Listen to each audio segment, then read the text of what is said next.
Welcome to the Deep Dive.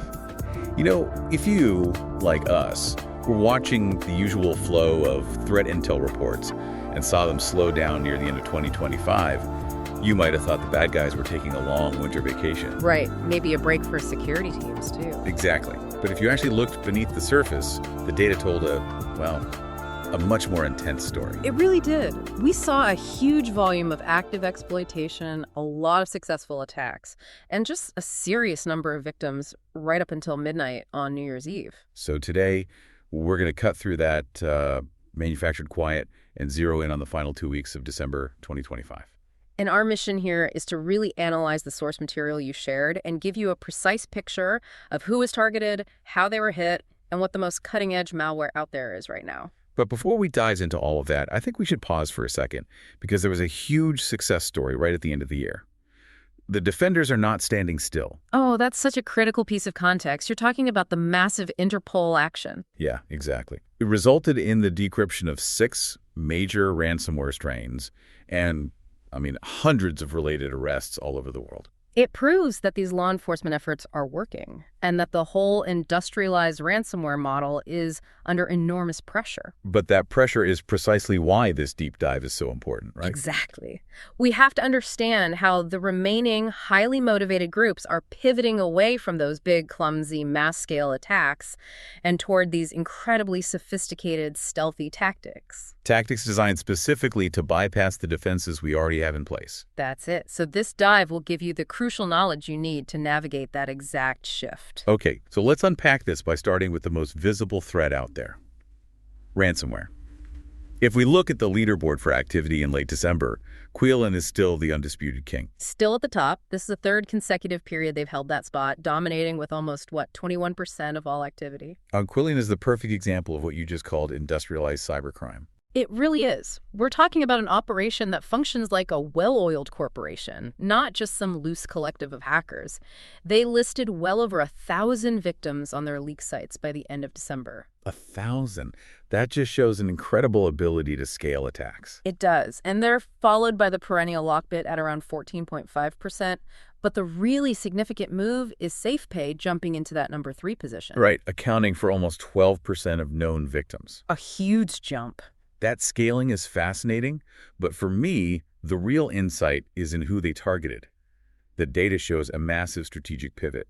Manufacturing just soared from 4th place all the way to number 1. All the way to number 1, claiming over 17% of the victims, with construction and retail filling out the top 3. That feels like a very calculated move. It is. Financial services, which, used to be the gold standard for ransomware profits, actually dropped all the way down to 5th place. So what does that tell us? Well, it suggests 2 things. First, financial institutions are probably getting better at detection and prevention. But second, these criminals have realized the critical and often less defended nature of the physical supply chain. You take down a manufacturer or a construction firm, and the impact is immediate. Exactly. Immediate disruptive financial consequences. It makes them ideal targets. And geographically, the USA is still the main target, absorbing over 42% of attacks. But that pressure is spreading, isn't it?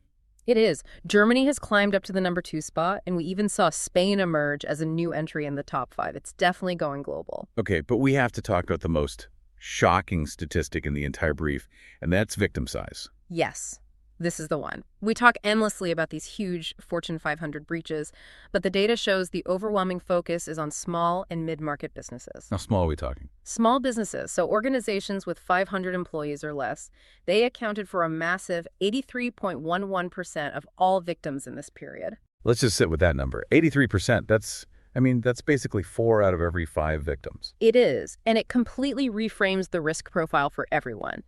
To put it in context, large enterprises, so 5,000 or more employees, there were just over 3% of victims. It's just 3%. So this isn't a problem that's just confined to national critical infrastructure. The threat is focused squarely on entities who often rely on third-party security providers. Which means the mass exploitation methods are working. They're working.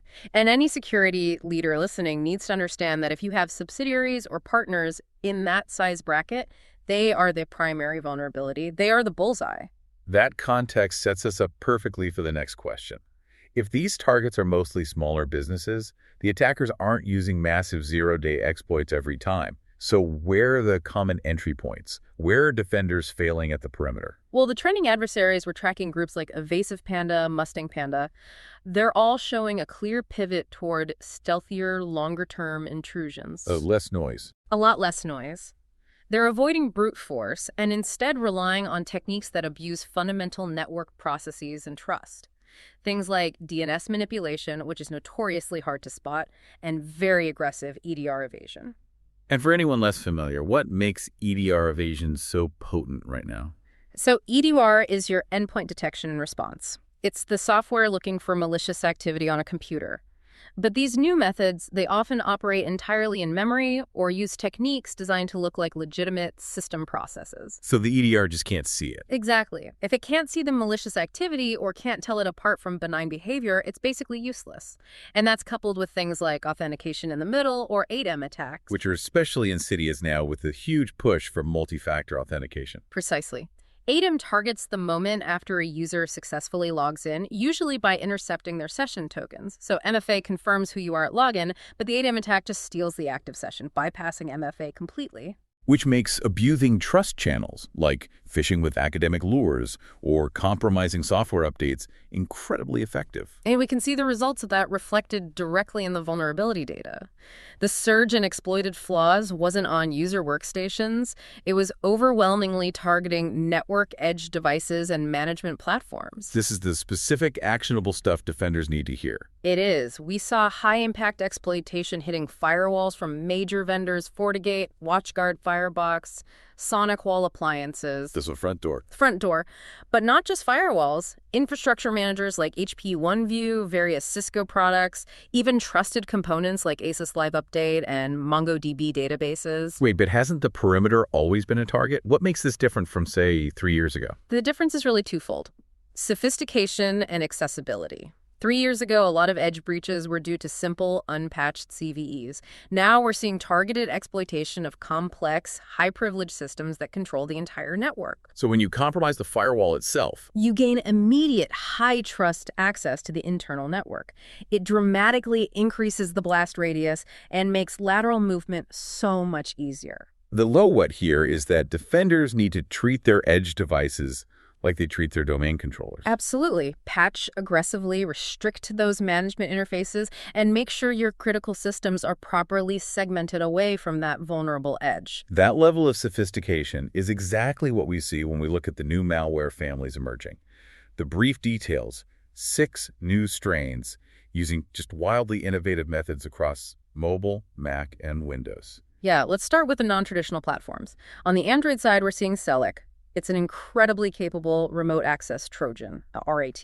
So it gives the attacker total control of the device. Total control. Yeah. Key logging, screen streaming, mic and camera access, full file system control. It's advanced spyware, no question. But the real innovation is its industrialization. What do you mean by that? It's sold on the dark web for as little as $150 on a subscription model, and it features a one-click APK builder. One click. This tool lets even low-skilled actors bundle the RAT into legitimate applications that are selected directly from the Google Play Store. So you pick a popular, trusted app, hit a button, and the malware is just packaged right in. Exactly. It dramatically shortens the infection chain and relies on the trust people already have in those apps. It just lowers the barrier to entry for mobile crime significantly. Okay, so what about macOS? On macOS, we have the MacSync Stealer, and this one is all about stealth. It disguises itself as a legitimate, code-signed, and even Apple-notarized Swift application. Hold on. Notarization is Apple's system designed to prevent exactly this. How is it getting past gatekeepers? They found a loophole. The attackers are continuously and frequently re-signing and re-notarizing the malware package. And just doing it over and over again. Rapidly, so they can stay ahead of Apple's revocation efforts. This allows the malware to appear fully trusted and legitimate when a user tries to run it. It targets credentials, API keys, and it's really focused on scraping crypto wallet data. It just confirms that macOS is no longer some niche target. It's a high-value environment. And it demands sophisticated evasion. Okay, let's turn to Windows and botnets, because this is where the advanced network evasion really gets interesting. The Mustang Panda group has replaced its old favorite, PlugX, with a backdoor called ToneShell. Right, and here is the truly concerning part of the brief. ToneShell's key innovation is a technique called fake TLS. Fake TLS. It's engineered to disguise its command and control traffic by making the malicious communication look functionally identical to legitimate encrypted traffic. It doesn't just use encryption. It mimics the entire TLS handshake and session flow. So it bypasses firewalls and network monitoring that are looking for weird traffic patterns? Exactly. If that technique is working at scale, it fundamentally undermines the security assumptions baked into almost every network security tool we use. That is a huge problem. It is. And beyond fake TLS, the obfuscation is extreme. It uses AES 128 with something called AXIM register-based decryption. That is a low-level CPU technique used specifically to make analysis an absolute nightmare for researchers. Okay, moving on, we have GachiLoader, which seems to be a big platform shift. Yeah, a newly discovered Node.js-based malware family. The shift to Node.js shows attackers are diversifying their toolkits. It's spreading through a huge campaign called the YouTube Ghost Network. And what's its trick? It uses previously unseen PE injection techniques. The Node.js part establishes persistence in seconds, and then a highly effective PE injector executes code directly inside a legitimate program. It makes it look like the good guys are doing the dirty work. And quickly, let's touch on the botnet threat RondoDocs and the info stealer SanaStealer. RondoDocs links right back to our talk about edge devices. It's a botnet that compromises routers, DVRs, CCTV systems by exploiting old, often neglected vulnerabilities. And SanaStealer is a Windows info stealer that operates entirely in memory. To avoid file-based detection. Right. The good news is the early samples have weak evasion. But the warning is clear. If the developers add the kind of encryption and obfuscation we see in ToneShell, it could become extremely dangerous very fast. That is a massive amount of new threat surface to process. So let's connect the dots for everyone listening. What are the key trends here? If we pull back to the big picture, the data shows two clear overriding trends. First, you have the hyper-industrialization of the attack, focused on mass exploiting smaller organizations, which we see with Qilin. And the second trend. A widespread, sophisticated move to bypass the network perimeter by exploiting edge devices and using these advanced evasion techniques like fake TLS and the MaxSync notarization bypass.